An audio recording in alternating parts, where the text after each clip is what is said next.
Mas a gente vai refletir hoje sobre um texto, queridos, que é um texto que gera algumas discussões. Algumas mais acaloradas, outras menos. Talvez isso aconteceu com mais frequência no passado, mas acredito que ainda hoje em dia isso possa acontecer. Mas você sabe como funciona, né? Eu creio de verdade mesmo, né? Que Deus fala com a gente e coloca o texto para ser trazido, né? Não foi um texto que eu escolhi, mas Deus colocou no meu coração. Então eu não tenho como não trazer, né? Então que Deus nos abençoe nessa noite, é esse texto que a gente vai estar trabalhando aqui hoje. É um texto que realmente, quando a gente lê pela primeira vez, assim, ele parece apresentar uma contradição bíblica, mas pelo contrário, ele não apresenta contradição bíblica nenhuma.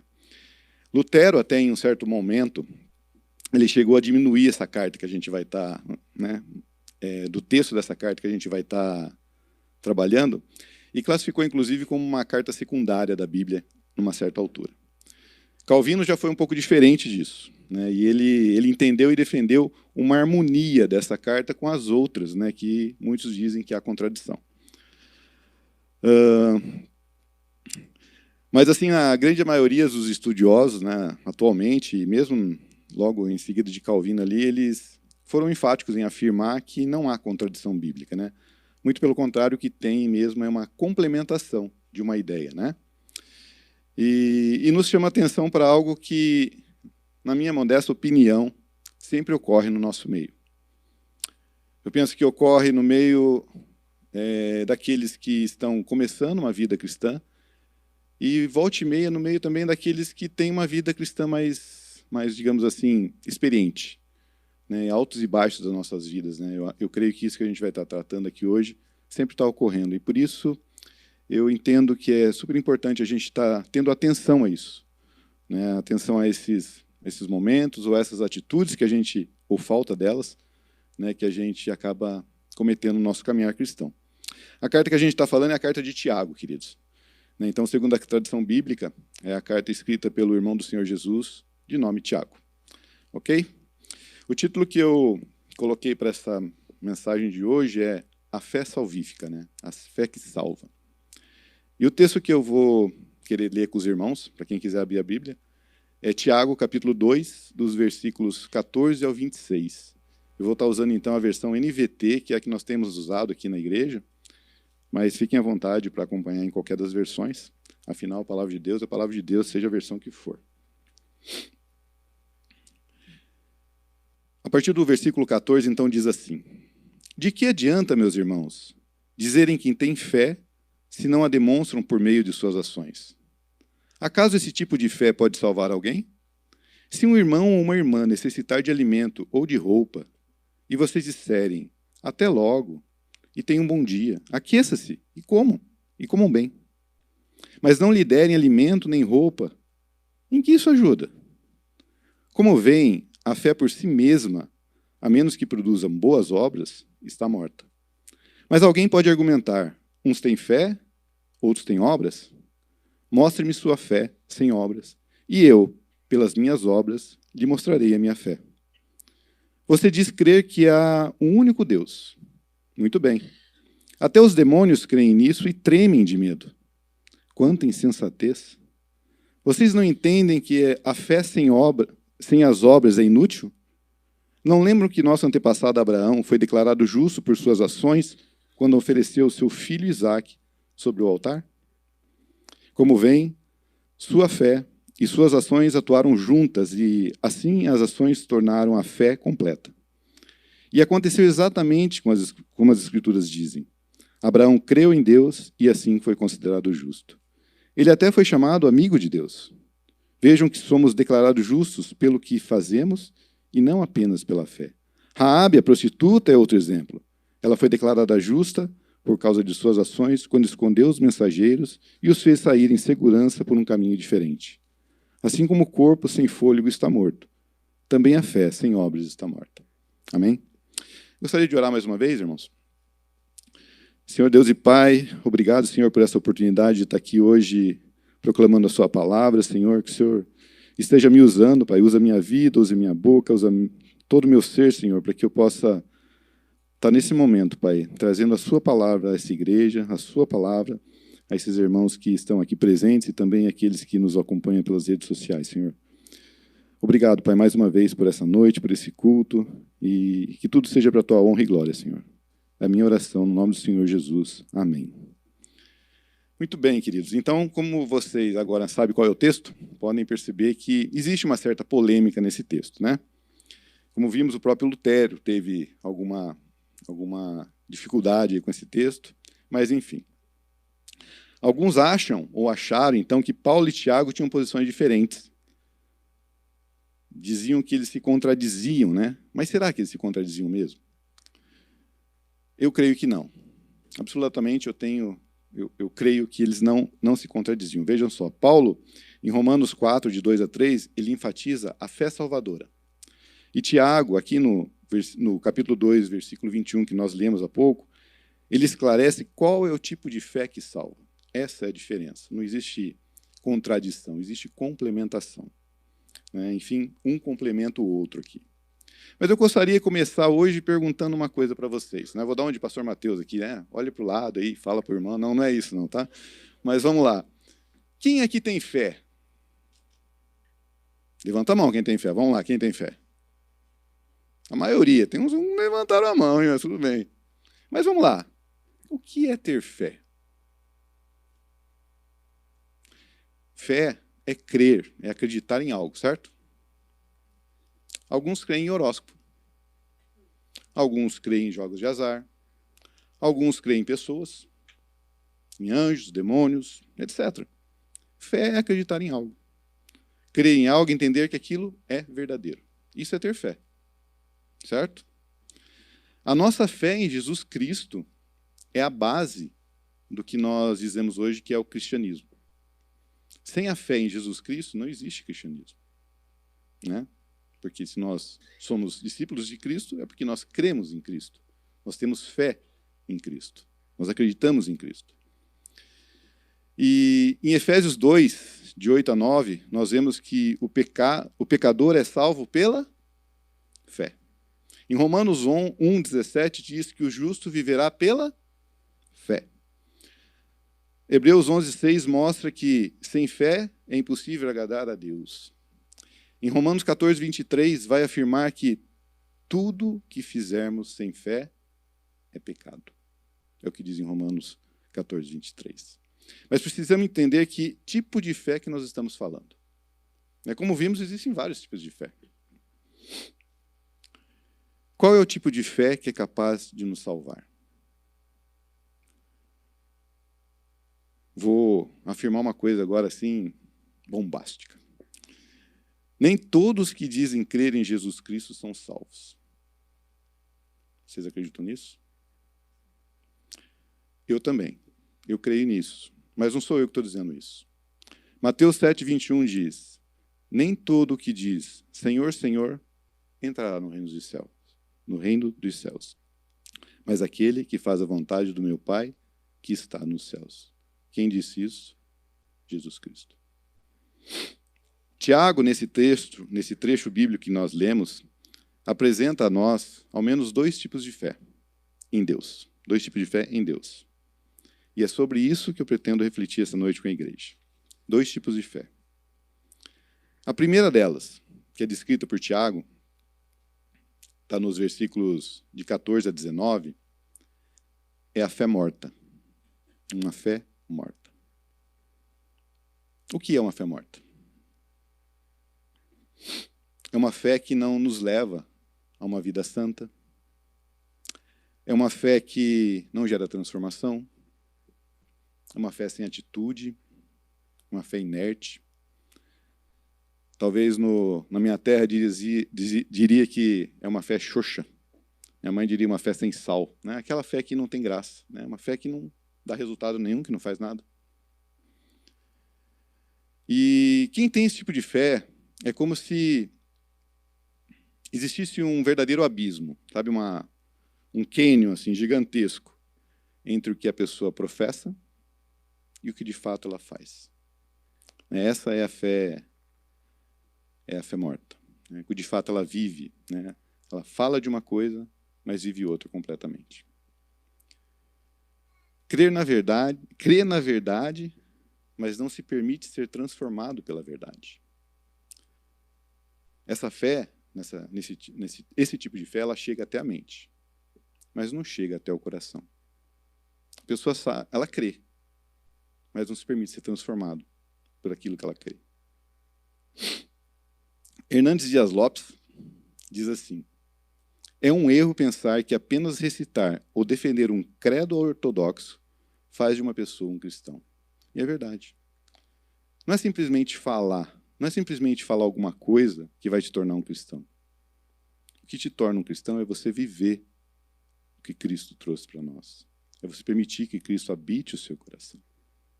Isso é, de fato, ser um cristão.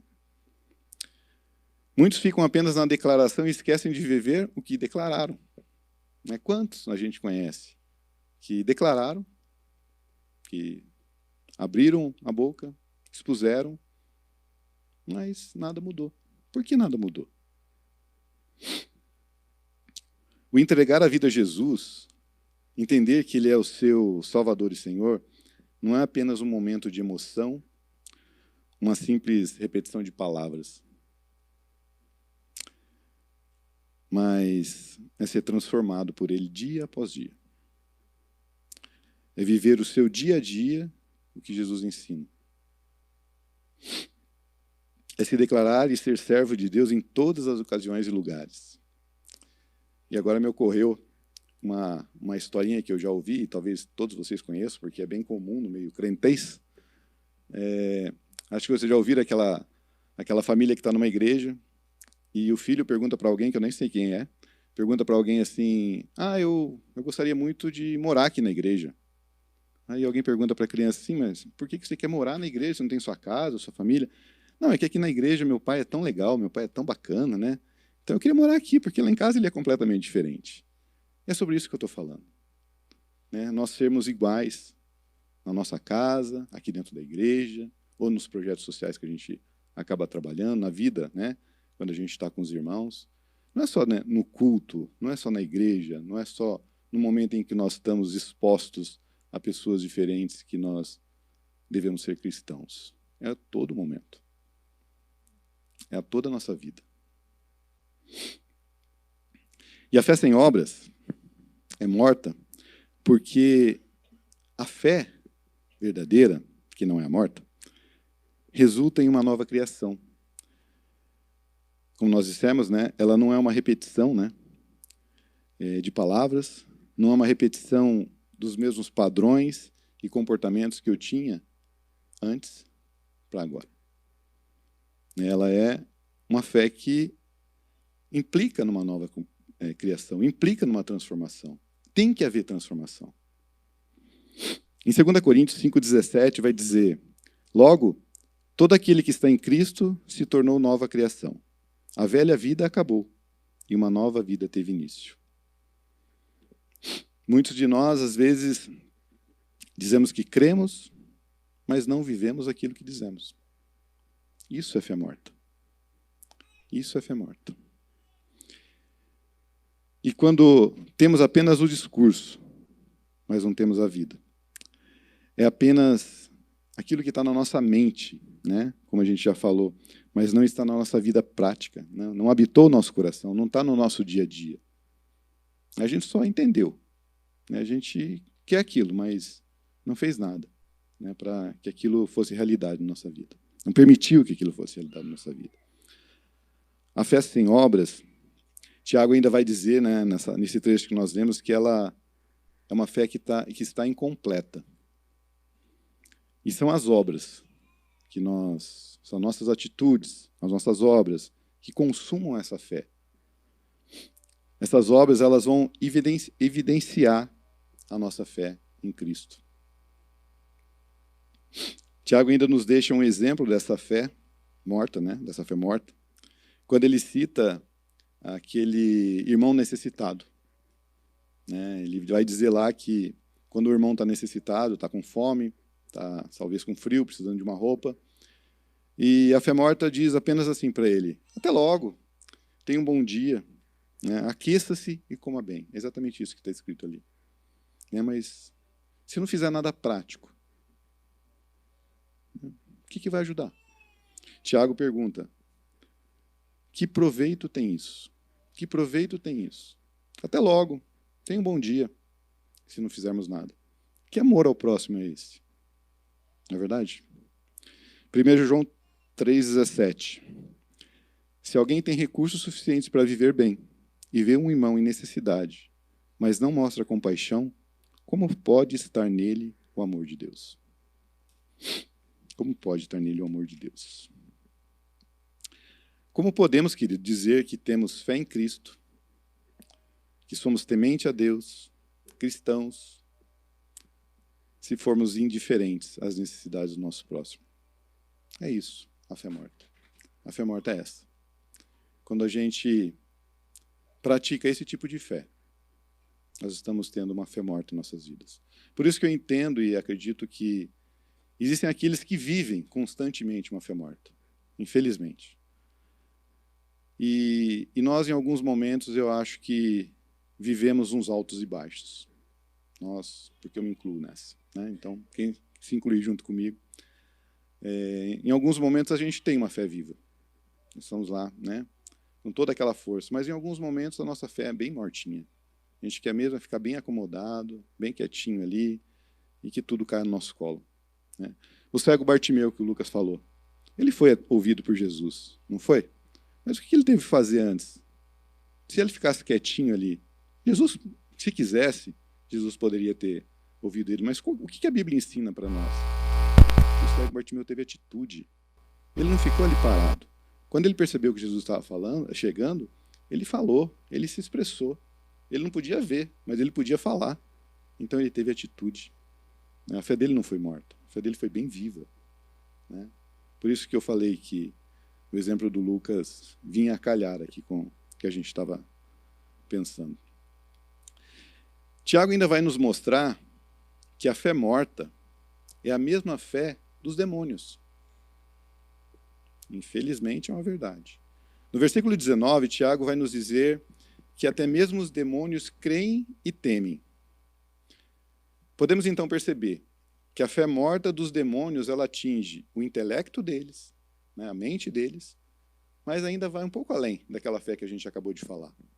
Ela também atinge a emoção, porque Tiago vai dizer, né, e ele usa uma referência bíblica para isso, que eles até tiveram a emoção de tremerem, né, de terem medo ao ponto de tremerem.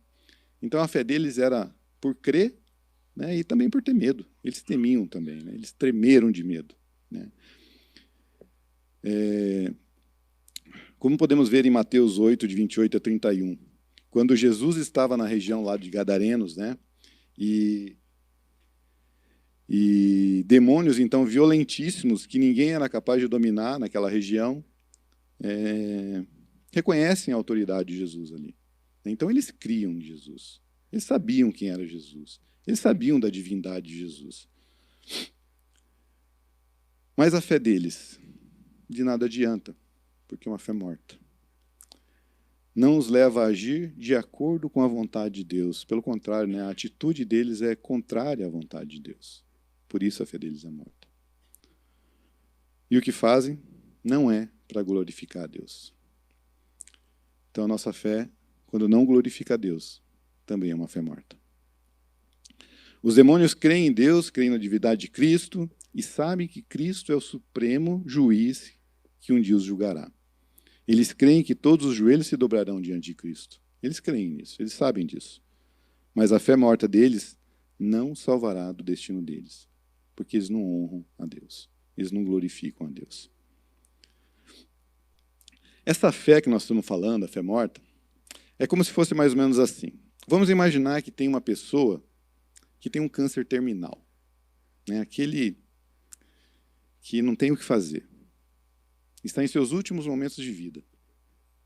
E ela sabe disso. Essa pessoa sabe disso, que está nesse último momento de vida. Então surge no mercado aí um remédio completamente inovador, né, que nunca existiu. Capaz de curar de vez aquele câncer, aquela enfermidade, e trazer de novo a saúde a essa pessoa. Então essa pessoa fica sabendo desse remédio, né? Alguém conta para ela, e ela faz de tudo porque ela quer muito esse remédio, né? Numa situação dessa, quem não ia querer, né? Vende tudo, queima suas carroças, e então consegue esse medicamento, né? Ela consegue comprar e obter esse medicamento. Então ela pega esse medicamento, coloca num lugar em evidência, diz para todo mundo que conseguiu aquele medicamento, mostra para todo mundo aquele lindo medicamento que é capaz de salvar a vida dela, aquele medicamento inovador, milagroso. Ela crê naquele medicamento, ela tem fé naquele medicamento. Ela acredita que aquele medicamento é capaz de curá-la. Mas, por alguma razão incompreensível, impossível de se compreender, não toma o medicamento. E depois de um certo tempo, ela morre. Mas ela creu naquele medicamento. Mas não agiu, não tomou. Ela morreu.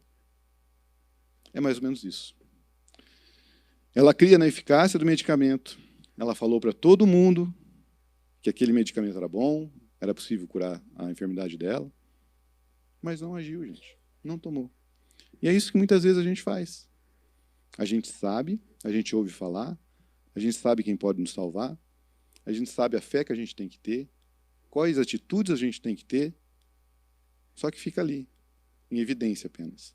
E nada fazemos. Só ficamos olhando. Não tomamos atitude nenhuma. A fé que não leva à ação não tem nenhum valor. É o que essa ilustração pode nos mostrar.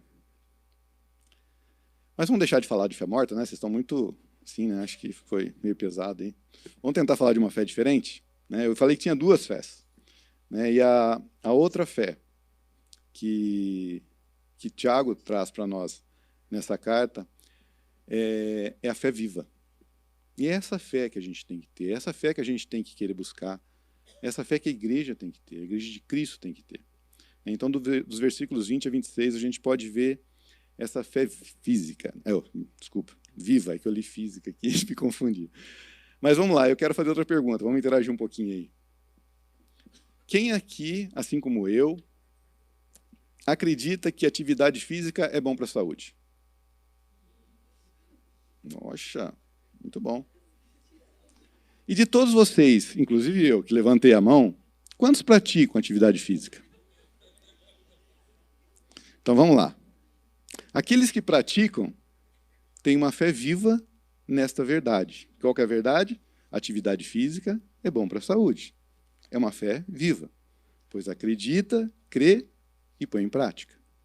Aqueles, que não levantaram a mão, nem na primeira, na primeira, mas não na segunda vez, é uma fé morta.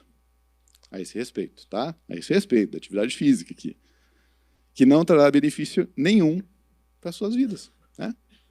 Não faz, não tem como, né, gente? Ainda não existe aquele remédio, quer dizer, eu acho, Raid, que não existe um remedinho que você toma aí que substitui a atividade física. Eu penso pelo menos, na minha ignorância aqui. Mas vamos lá. Então, Tiago está tentando defender exatamente isso, gente. Que fazer exercício é bom? Não, não é isso, tá? Não é isso que Tiago está falando. O que Tiago está falando é que a fé viva é que não para na mente e não para na emoção, né? Ela nos leva a uma ação. Até rimou um pouquinho, né? A fé que nós vimos, a primeira e até a fé dos demônios, né, ela está na nossa mente e está até nas emoções, mas não está na ação. Né? Então, o que o Tiago está tentando nos dizer é que nós precisamos ter ação. É assim que nós tornamos a nossa fé viva. Tá? Sabe quando você conhecia uma pessoa que era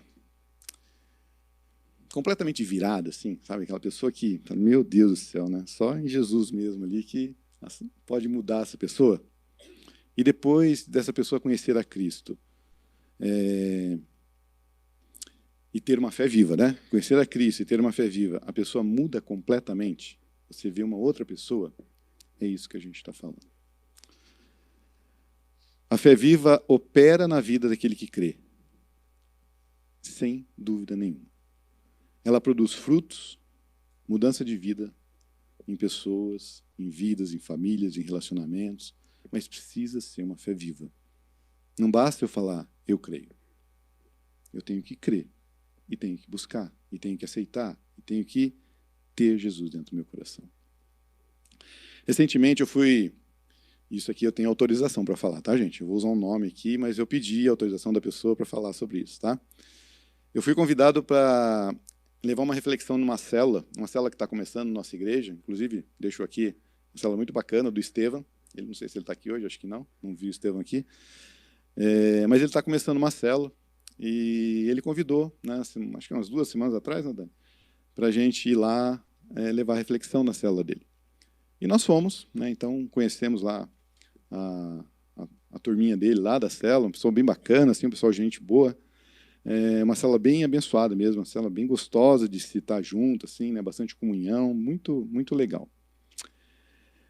Mas lá eu pude notar uma coisa muito interessante. E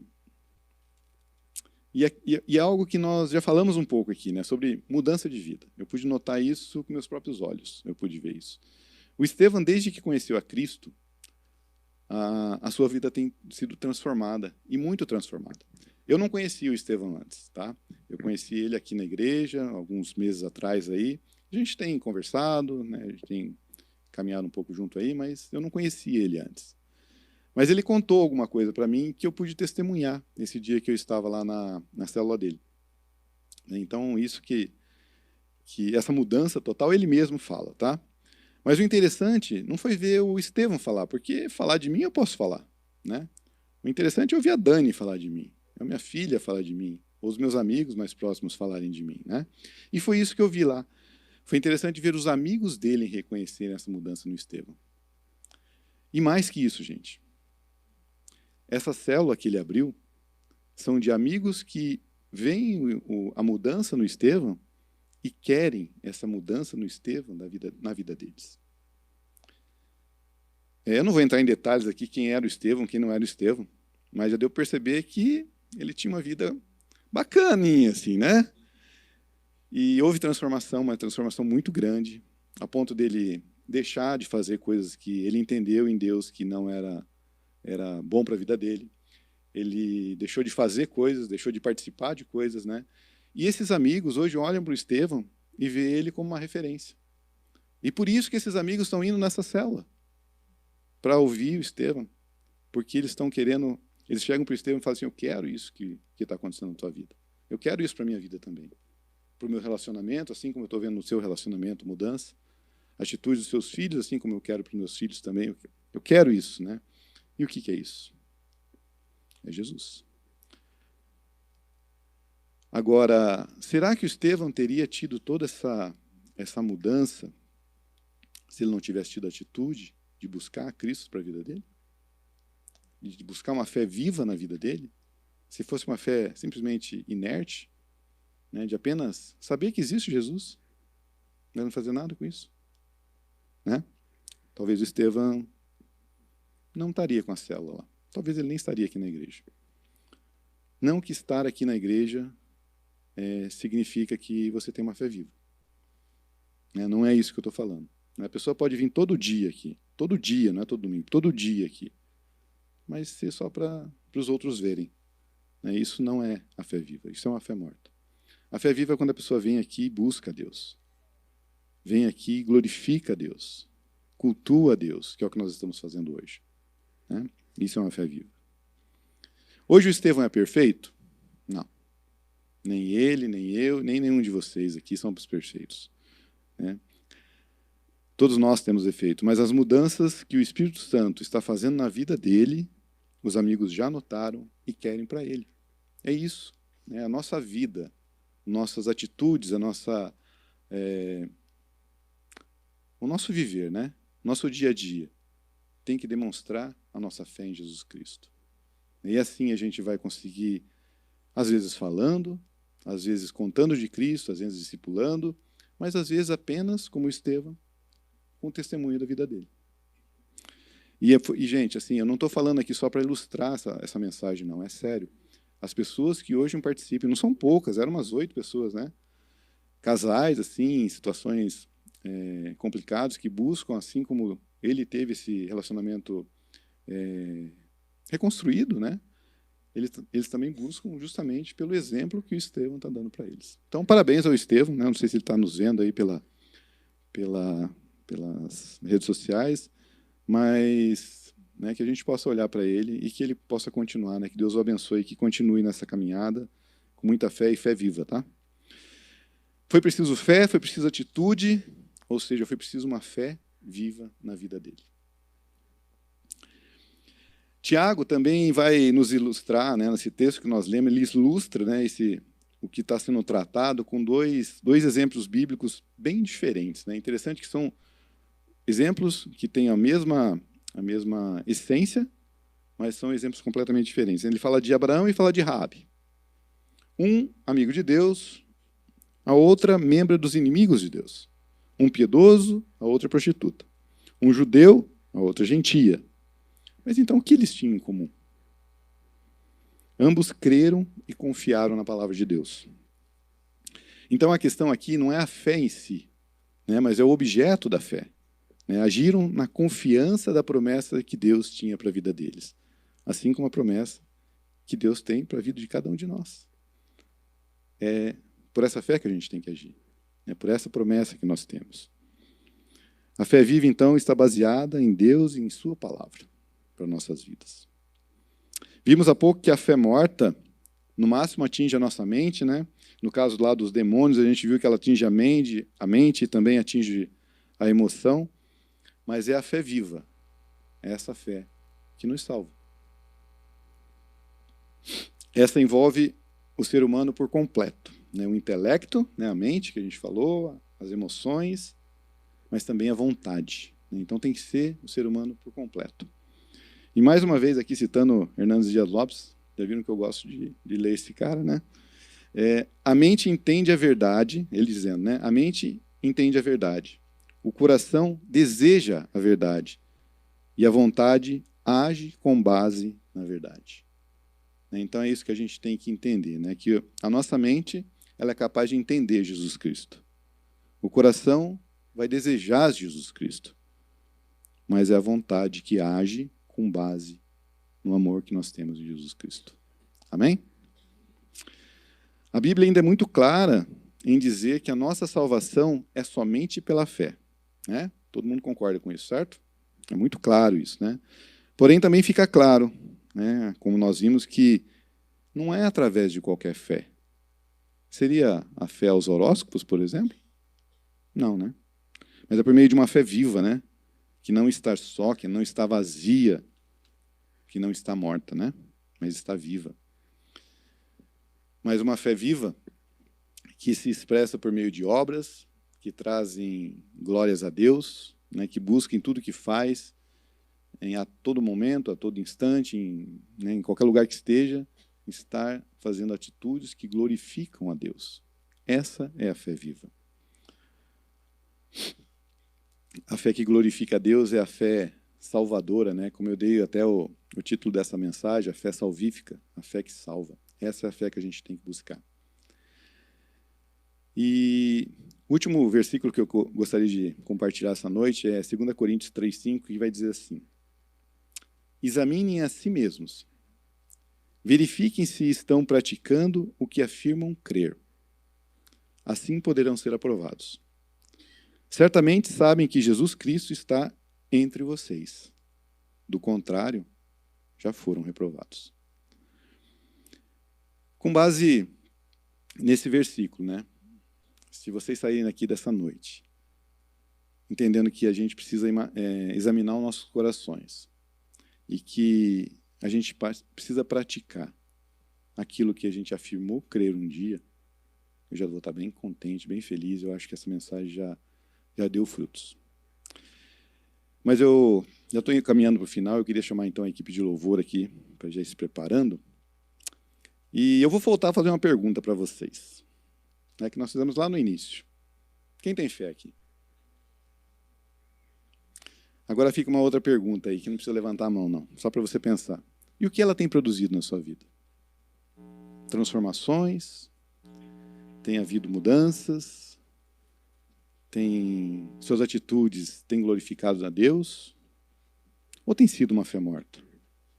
Pensem nisso, gente. Examine o coração, cada um aqui. Que tipo de fé tem sido a sua? Que tipo de fé tem sido a minha em nossas vidas, no nosso caminhar cristão, no nosso caminhar junto a Cristo, na nossa busca por Cristo? Que tipo de fé a gente tem praticado? Que a gente possa buscar constantemente a nossa fé viva em Cristo Jesus. Para finalizar, eu queria deixar um exemplo.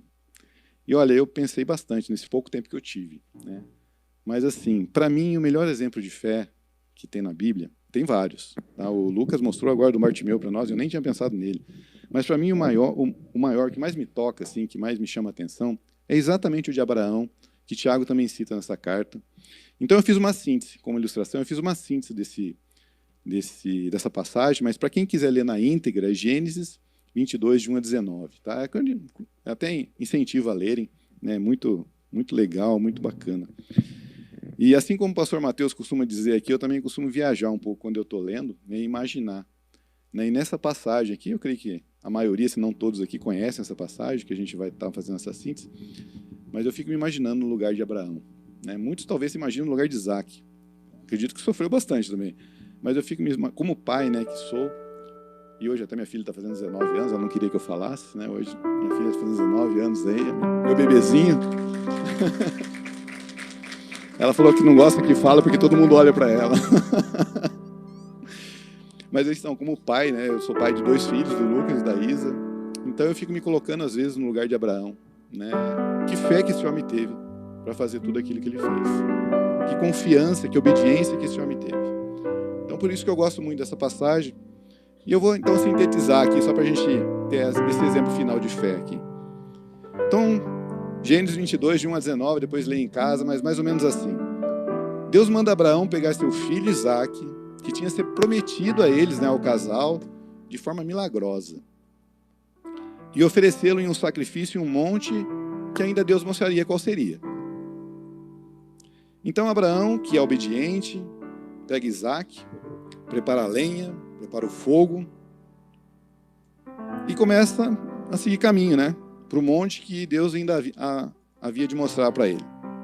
Junto com Isaque, alguns servos, um jumentinho lá carregando as coisas. Então Deus mostra qual é o monte.